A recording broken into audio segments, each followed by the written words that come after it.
Hey everybody, the transformation of my small one-car garage shop continues. Now that I'm mostly done my large DIY MFT table, the rigid R4512 table saw and the 1 horsepower dust collector are gone. So to save room in the shop, I decided to get rid of those, and brought into the shop is the relatively new, I think just came out about a month ago, the SawStop compact table saw. So this is their compact job site table saw, the CTS-120A60. It still takes a 10-inch blade, which is awesome. So you are going to be paying a pretty significant premium for the SawStop flesh sensing technology. Hopefully the build quality is pretty good. Before my rigid, I actually had a DeWalt, I think it was the 7480. Yeah, I believe 7480, which was a nice little compact table saw. A lot of things I really liked about it. The rack and pinion fence I really liked on that, and this does have a rack and pinion fence. So retail on this, it's not cheap. So you are paying, as I said, a big premium for that flesh sensing technology. Retails for $8.99 US or $11.49 Canadian, which it works out pretty well for us Canadians as far as the exchange rate right now. But let's take a look at some of the features, then we'll get it out of the box. So the big thing with this one is, detects your hand. So if your hand or your fingers go in there, it will execute this brake, which will then kind of crumple with the blade, hold the blade back. I think it goes off within 3 to 5 milliseconds. So most of the time when people have this activate, they might just get a tiny cut or a scratch on their finger, and that's about it. Then you can reset the saw with a new brake and usually a new blade. So it is a costly expense when it does come to activating this brake. I may do it in a video, not with my real finger, but with a hot dog or something like that, but just to capture some of that on video. But you're not gonna lose a finger. So that's a pretty big bonus with this one. So safety system, rack and pinion fence, so should be super accurate. Really quick tilt and the portable durability. So let's see how the durability kind of holds up. And as far as kind of what's in the box, so compact table saw, rip fence, push stick, table insert, miter gauge, riving knife, blade guard, anti-kickback pawls. I usually just call this the hedgehog. The pre-installed blade, pre-installed brake cartridge, and the adjustability tools. So this is 120 volts, 15 amps, 4,000 RPMs, 10-inch blade, which is great. A good number of table saws, compact table saws do take 10-inch, but some are 8 1/4 or 7 1/2. 65 pounds, so not light, but not as bad as I had expected. Max cut depth, 3 1/8. Max cut depth at 45 inches, 2 1/8, so that's awesome. Max rip capacity, 25 1/2. And for me, with the MFT and with my track saw, I'm not looking for large rips. I have the TSO parallel guides so that when I am working with my track saw, I can get really nice rips. I can get perfect, dead accurate cuts.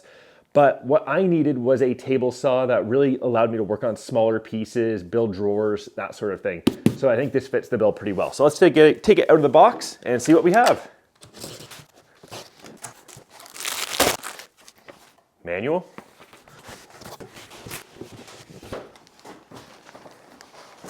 Ooh.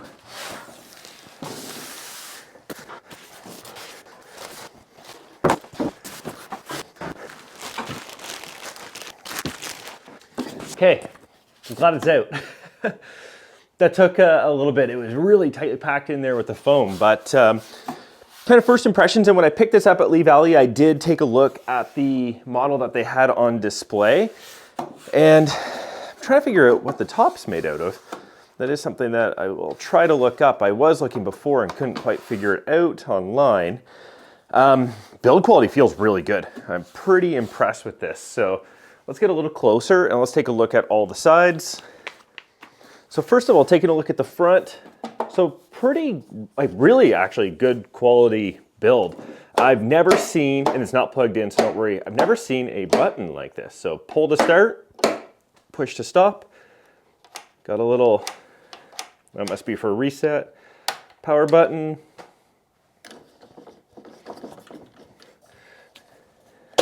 Oh, let's see.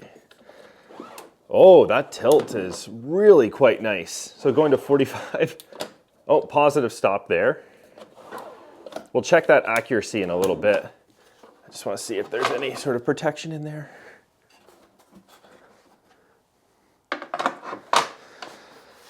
Yeah, that's quite nice.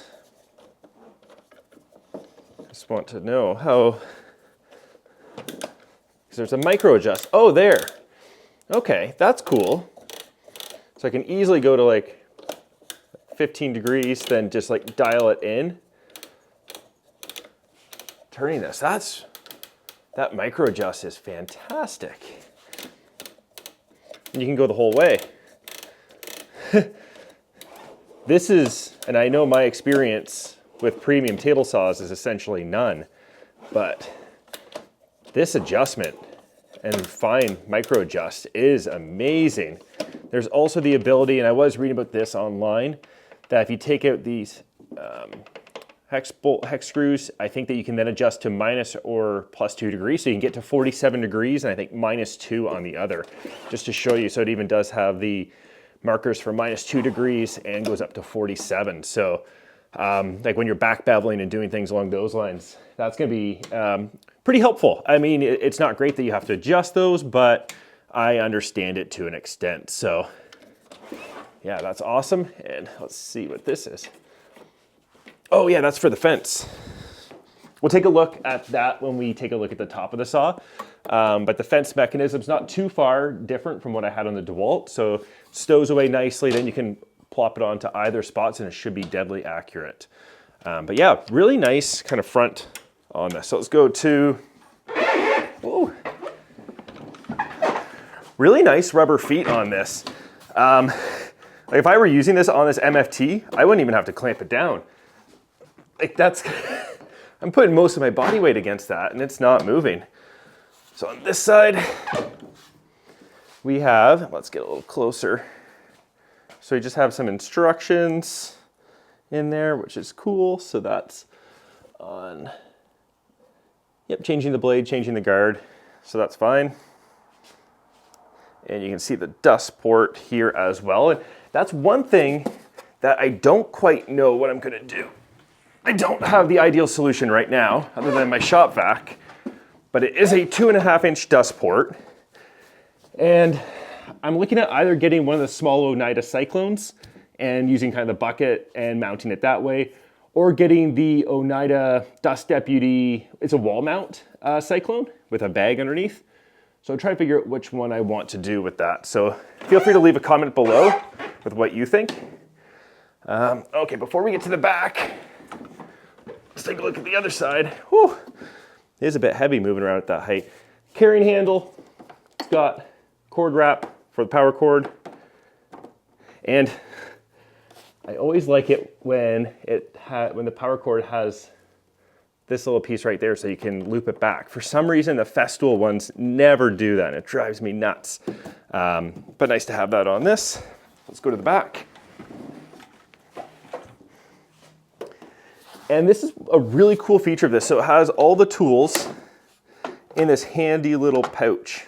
Not really pouch, but more of a, just like nice little package. So let's get a little, I'll move the camera and we'll get closer up with that. All right, so in this little storage pouch, we have a few things, very tightly packed, and luckily it does have the order from top to bottom in there. It is a little annoying that the miter gauge is on the bottom, but I suppose that they want you to use all the safety accessories first.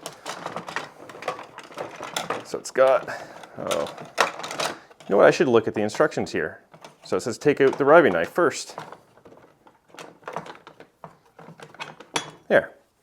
All right, so we got a riving knife. We will be installing that. I'm a big proponent of the riving knife. We then have, yeah, nice little instructions on it too. It then says that we have spreader. Okay, let's get through this and we'll see what all we have. All right, so then we got the miter gauge. Really cheap miter gauge. This is not all that impressive. So we'll see when we get to the top just how this slides. But yeah, I don't use miter gauges too often with my table saws given my needs. But this is hilarious. I know that they needed to make it small, but this is very cheap plastic. So we'll take more of a look at that when we get to the top. What else do we have in here? So we've got the pulls or the hedgehog. I don't use those too often. I did use them on my rigid when I was doing really large sheets, but otherwise I don't typically use these. Then we have in here, we've got the blade guard. Also nothing that impressive. One of the other times I did use a SawStop saw, it was one of the big 5 horsepower, so they had the above dust collection and everything else like that, and I was really impressed with all the build quality. This seems fine. I mean, for me, the riving knife is usually the #1 safety mechanism, but I do like that there's gonna be good visibility with this compared to the rigid one that I had before. So with the rigid, I did typically not use this. I only use the riving knife, but I think with the SawStop, I will be using this and probably just not the pulls. And yeah, one other thing that was not in here is the spreader. So just to show you on here, so we've got the riving knife, and we just don't have that.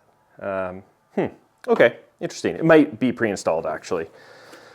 Then at the top, we've got a 3mm hex. We've got the wrenches. So yeah, really nice that everything does kind of stay nicely stowed away in here. All right, so now got it turned around. Let's take a look at the top. So to get the fence off, oh, there we go. That's pretty easy. Pretty nice feeling fence. And then we can just drop it on those guys, lock it down. It's a really nice mechanism, and there is push stick on there. So nice to have it stowed away there. And oh, there we go. Oh, yep. So very, very, very similar to the DeWalt that I had before with that mechanism.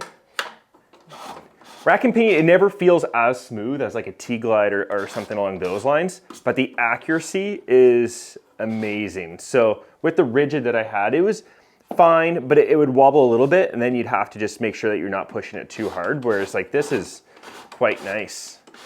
And we will check for the accuracy on here. One thing that I have just noticed is this is all imperial, so everything is in inches. And for me, that's okay right now, but I am trying to transition to metric. So I'll figure out exactly what I want to do with that.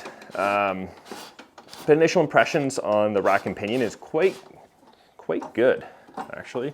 And it does have this low fence as well. So if you're doing, I think it's just for like really thin, narrow cuts where you just want a little bit more precision. I probably won't use that too much, but nice to have nonetheless. And if you need more rip capacity, you can change the fence over to this. And yeah, it looks like they'll be pretty easy to dial in if it's not quite accurate, but we're going to check to see what this is like in a few moments. Oh, that's interesting. I've never seen this. So it's got these little guys right in here, and for both sides, which is awesome, that prevents you from getting too close. And so that's at 1/2 inch. Cool. Okay, and you can bypass it if you really want. So that's good. Something I've been pretty excited to try is this insert. So this is a zero clearance insert. Really easy to change. That is something that I've heard about a lot of the SawStops that other people have had. And what's awesome with this zero clearance, there, the blade appears. Oh, and it does have that, the riving knife in there. The other one is to hold all the other accessories. So all makes sense to me now. Sorry for messing that up. But we get the blade out, and then even though it's zero clearance, the way it pivots to 45 degrees, you can still use that zero clearance. So I'm not used to that type of accuracy. That's pretty cool. And what blade is this? I think it's a 24-inch ripping blade. Yep, 24-inch carbide tipped ripping blade. So I'll probably change that out at some point to more of a combination blade. I was watching some Izzy Swan videos where he was talking a bit more about blades, so I'm gonna take some of his advice. Let's check for accuracy. All right, so we've got the tilt box here. What's awesome is that I took this out of the box. I haven't used this in a few months, and this shows that my MFT is dead flat the way it's positioned right now. So we got it zeroed. Let's put it against the blade. 90. Yeah, so I've got it set to 0 degrees. Okay, so fluctuating just a tiny bit, but yeah, that was 90 right when I put it on. So now let's go to 45. So let's put it on the other side. Let's see what we get. Let's see how close this thing is.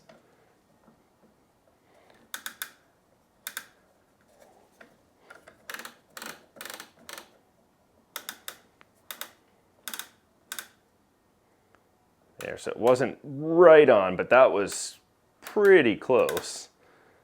And then not, yeah. So let's just try that again. Let's just go to the positive stop. 45. Yeah. So it's right there. And then with the micro adjust.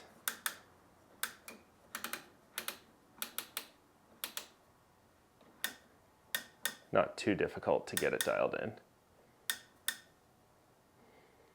So I think about as accurate as you'd ever expect from the factory. And even like moving the saw around, like you can see here, like even with the rubber feet, if I put different pressure, it seems to change a little bit. But yeah, very happy with that.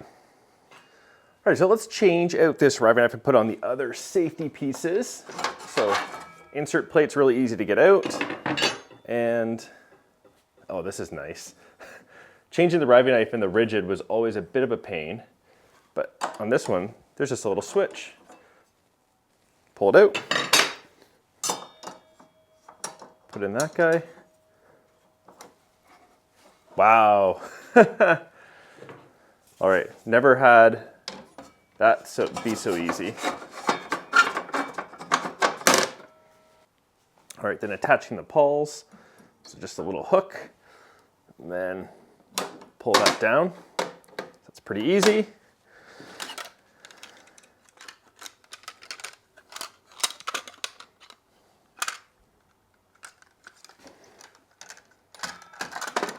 And then got this strange guy.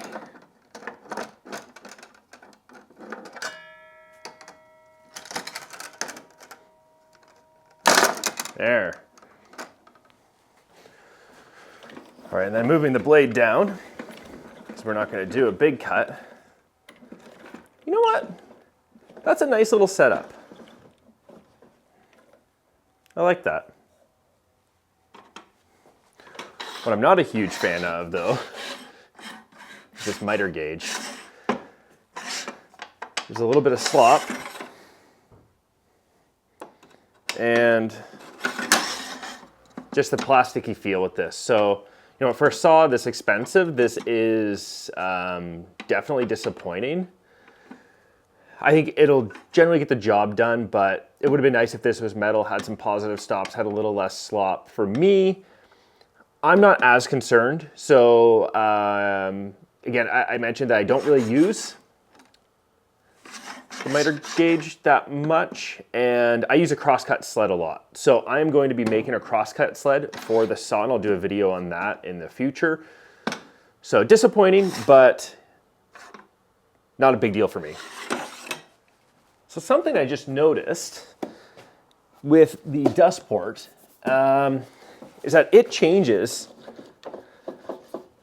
as the position of the saw does. So see how it swings. So when it comes to me building this into a table, I will have to take that into consideration. But let's just see. With my standard rigid shop vac, yeah, that fits. I know shop vacs are not necessarily the best to just hook up directly to a tool like this. I will be today during a test cut, but I am going to be getting that Cyclone sooner than later. Let's just put this accessory pack back on. That's really nice. I do quite like how that goes back on. Okay, so before we get to a test cut and round out this video, thanks for your patience throughout this. I just wanted to give you some quick thoughts. So I am really happy with this purchase. I think the build quality feels amazing. The accessories that come with it are pretty good. I think like I'm happy with the blade. I'm happy with how all the accessories work together. I'm happy with the riving knife. I'm happy with the blade guard, actually. Surprisingly happy with that. It's really nice to have one that's that clear. So I think that I will be using that the majority of the time. I'll probably take off the pawls. I'm not happy with the miter gauge, but I've already talked about that ad nauseum. The dust collection I need to figure out. So that's one thing I need to figure out. The other is how I'm going to mount this. So do I want to kind of do what Ron Polk has done and build a caddy that can attach to my MFT? That could be an option. I think that that's something I'm willing to try. Or do I build a cart, a small cart for this, where the top of this can basically then be used as a support when I am cutting larger sheet goods on this MFT. And I covered that in my last MFT video, where if I've got a 4x8 sheet, I can get really nice cuts with the MFT, but holding the offcut is something that's a little more difficult to do. So a little cart with this on it could be that support that I need, although I could solve that also by some extension wings on it. So I've got a few ideas in that realm. So leave a comment below if you have any tips on that. And then the other thing I will be building for this sooner than later is I will be taking my crosscut sled from my rigid, and I will be adapting it for the SawStop. So that's what I've got kind of in the pipeline as far as this saw is concerned. So let's do a test cut and then let's kind of give you my final thoughts. All right, so turning the saw on, flip it on. I've got flashing light. I was reading the manual last night, and it seems like it does have to initialize to show that the safety mechanism is in place. So let's see, it should go solid green. So the flashing red should stop. There we go. So now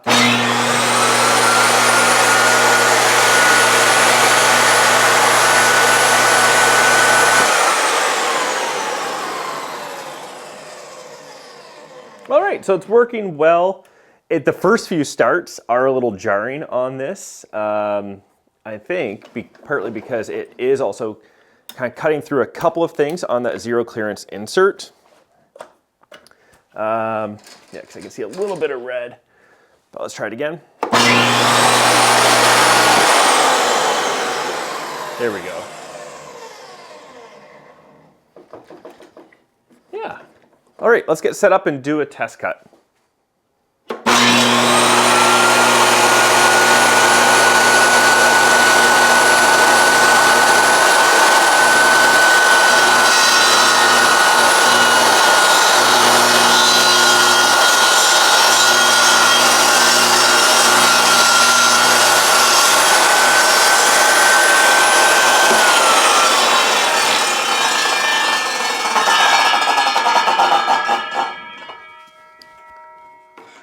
And let's just do a small one with this little miter sled.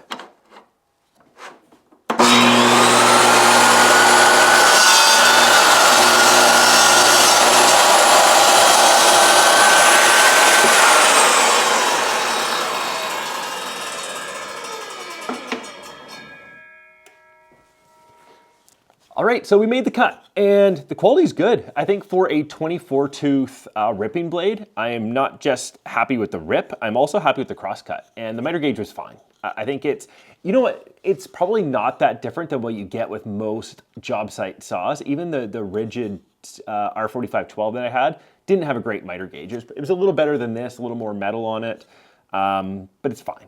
So yeah, happy with that cut. I'll probably be moving to a 42 combination blade. So I've looked at CMT and a few others that Izzy Swan had mentioned. And my overall first impressions of this saw. So I had the 7480 from DeWalt before moving to the rigid R4512. And the 7480, from what I remember, would be, it was a good saw. And I think that it's a great job site saw. The build quality isn't quite as good as this. I am going to be eager to test the dust collection on the SawStop, but overall, the build quality is amazing. The motor's good. I like the adjustment mechanisms on it. The accessories that come with it and how they store is amazing. Knowing that I will be taking this to job sites from time to time, that's going to be really nice to have. The blade guard is nice. So great visibility, and I'm not used to that. So happy with that. And the reality is that you're paying a big premium for the flesh sensing technology and for the cartridges that can help you save a finger. So That's really one of the main reasons why I bought this saw. So if we look at the price of, let's say, $11.49 Canadian or $8.99 US, let's go with the US pricing.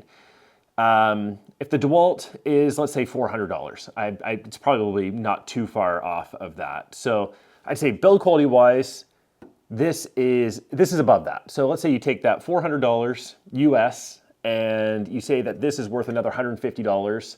So then you're up to kind of like $550, maybe $600 with some of the accessories and a potentially better blade with this, so $600.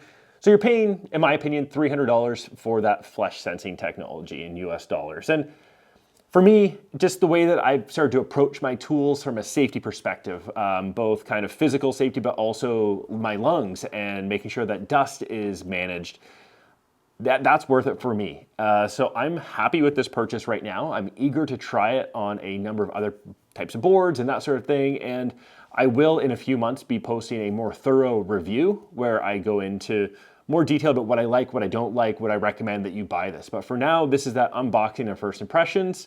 And I'm giving it 1.5 thumbs up out of 2. But I'm not losing that other one in the saw blade. So thanks for watching. Stay tuned for more videos soon. I will be covering a few more things on this saw.